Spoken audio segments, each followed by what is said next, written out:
ನಮಸ್ತೆ ವಿದ್ಯಾರ್ಥಿಗಳೇ, ಮತ್ತೆ ಇವತ್ತು ನಮ್ಮ ಚಾನೆಲ್ಗೆ ತಮಗೆಲ್ಲರಿಗೂ ಸ್ವಾಗತ. ಇವತ್ತು ನಾವು ಅಭಾಗಲಬ್ಧ ಸಂಖ್ಯೆಯನ್ನ ಹೇಗೆ ಸಾಧಿಸ್ತೀವಿ ಅನ್ನೋದನ್ನ ತಿಳ್ಕೊಳ್ಳೋಣ. ಮೊದಲಿಗೆ ಒಂದು ಎಕ್ಸಾಂಪಲ್ ಅನ್ನು ತೆಗೆದುಕೊಳ್ಳೋಣ.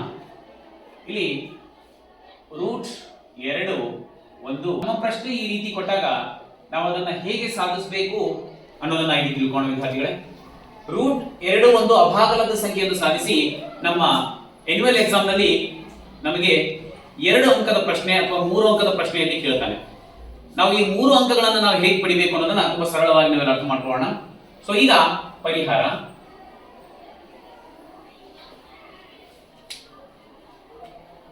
ನಾವು √2 ಏನು ತಿಳ್ಕೊಳ್ಳೋಣಪ್ಪ ಅಂತಂದ್ರೆ ಒಂದು ಭಾಗಲಬ್ಧ ಸಂಖ್ಯೆ ಎಂದು ತಿಳ್ಕೊಳ್ಳೋಣ. ಒಂದು ಭಾಗಲಬ್ಧ ಸಂಖ್ಯೆ. ಇಲ್ಲಿ ಭಾಗಲಬ್ಧ ಸಂಖ್ಯೆ ಅಂದಾಗ ನಾವು ಭಾಗಲಬ್ಧ ಸಂಖ್ಯೆಯನ್ನ PQ ರೂಪದಲ್ಲಿ ತೋರಿಸ್ತೀವಿ. ಸೊ ಹಾಗಾದ್ರೆ ಇಲ್ಲಿ ನಮ್ಗೆ ಯಾವಾಗಲೂ ಗೊತ್ತಿರಲಿ ವಿದ್ಯಾರ್ಥಿಗಳೇ, P ಮತ್ತು Q ಗಳು ಒಂದು ಕಂಡೀಷನ್ ಇರುತ್ತೆ. P ಮತ್ತು Q ಯಾವಾಗಲೂ ಪೂರ್ಣಾಂಕಗಳಿಗೆ ಸೇರಿರುತ್ತವೆ ಮತ್ತು Q ನ ಬೆಲೆ 0ಗೆ ಸಮನಾಗಿರುವುದಿಲ್ಲ. ಮತ್ತೆ ಇನ್ನೊಂದು ವಿಶೇಷ ಕಂಡೀಷನ್ ಏನಪ್ಪಾ ಅಂತಂದ್ರೆ P ಮತ್ತು Q ಗಳು ಅವು ಇಲ್ಲಿ PQ ಸೇರಿದೆ Z ಗೆ, ಅಂದ್ರೆ P ಮತ್ತು Q ಗಳು ಪೂರ್ಣಾಂಕಗಳಿಗೆ ಬೆಲೆಗೆ ಸಮ ಆಗಿರುತ್ತವೆ. ಅದೇ ರೀತಿ Q ನ ಬೆಲೆ 0ಗೆ ಸಮನಾಗಿರುವುದಿಲ್ಲ. ಸೊ ಅದೇ ರೀತಿ P ಮತ್ತು Q ಗಳ ಅಪವರ್ತನ ಯಾವಾಗಲೂ ಏನಾಗಿರುತ್ತೆಪ್ಪ ಅಂದ್ರೆ 1 ಆಗಿರುತ್ತೆ. ನಮ್ಗೆಲ್ಲರಿಗೂ ಗೊತ್ತಿರಲಿ, P ಮತ್ತು Q ನ ಅಪವರ್ತನ ಯಾವಾಗಲೂ ಏನಾಗಿರುತ್ತೆ? 1 ಆಗಿರುತ್ತೆ. ಸೊ ಹಾಗಾದ್ರೆ ಇಲ್ಲಿ Q ಅನ್ನ ಆ ಕಡೆ ತೆಗೆದುಕೊಂಡು ಹೋಗೋಣ. ಸೊ √2 Q ಆಗುತ್ತೆ ಈಕ್ವಲ್ಸ್ ಟು ಏನಾಗುತ್ತೆ? P ಆಗುತ್ತೆ. ಸೊ ಇಲ್ಲಿ ಏನ್ ಬಿಡ್ಸಕ್ ಬರ್ತಾ ಇಲ್ಲ. ಸೊ ಅದಕ್ಕಾಗಿ ನಾವೇನ್ ಮಾಡೋಣ, ಇಲ್ಲಿ ಎರಡೂ ಕಡೆ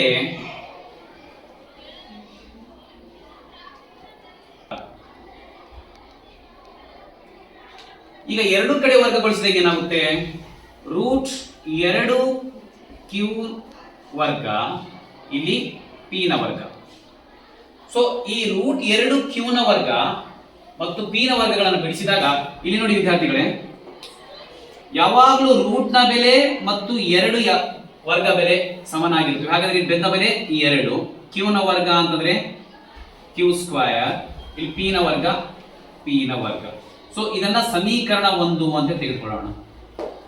ಇಲ್ಲಿ ಸಮೀಕರಣ 1 ಅಂತ ಹೇಳಿ ತೆಗೆದುಕೊಳ್ಳೋಣ ವಿದ್ಯಾರ್ಥಿಗಳೇ. ಇಲ್ಲಿ 2 Q² P² ನಲ್ಲಿ 2 P² ಅನ್ನು ಭಾಗಿಸುತ್ತದೆ.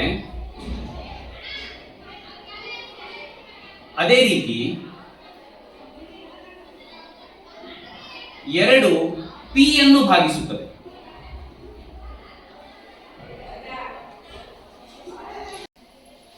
ಆದ್ದರಿಂದ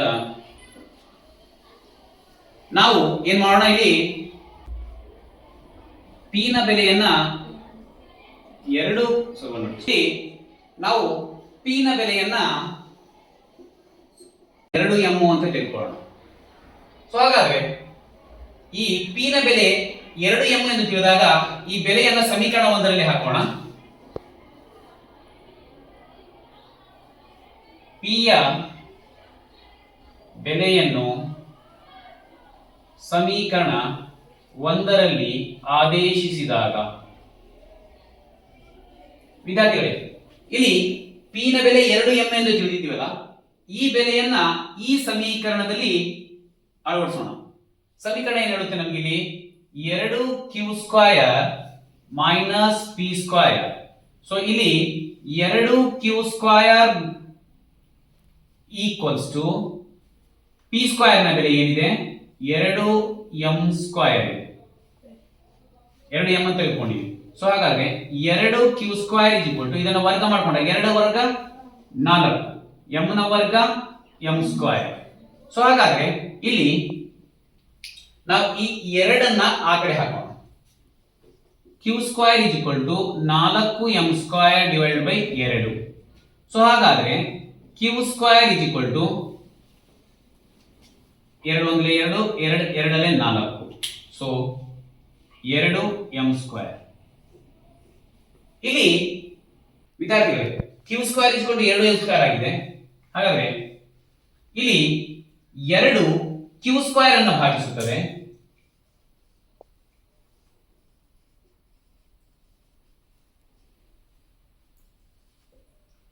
ಅದೇ ರೀತಿ 2 ಕ್ಯೂ ಅನ್ನು ಭಾಗಿಸುತ್ತದೆ.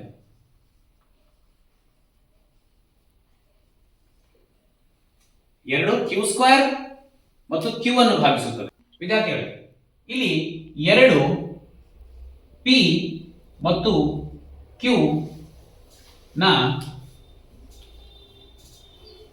ಸಾಮಾನ್ಯ ಅಪವರ್ತನ ವಾಗಿದೆ. ಇದು ನಮ್ಮ ಊಹೆ ತಪ್ಪು.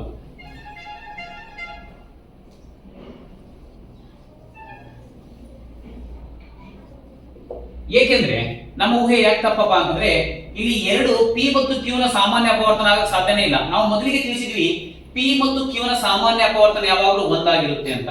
ಅದಕ್ಕಾಗಿ ಇಲ್ಲಿ 2 ಪಿ ಮತ್ತು ಕ್ಯೂ ನ ಸಾಮಾನ್ಯ ಅಪವರ್ತನ ಆಗೋಕೆ ಸಾಧ್ಯ ಇಲ್ಲ. ಅದಕ್ಕಾಗಿ ನಮ್ಮ ಊಹೆ ಏನಾಗಿದೆ, ತಪ್ಪಾಗಿದೆ. ಸೊ ಆದುದರಿಂದ √2 ಒಂದು ಭಾಗಲಬ್ಧ ಅಲ್ಲ, ಅಭಾಗಲಬ್ಧ ಸಂಖ್ಯೆ ಯಾಗಿದೆ.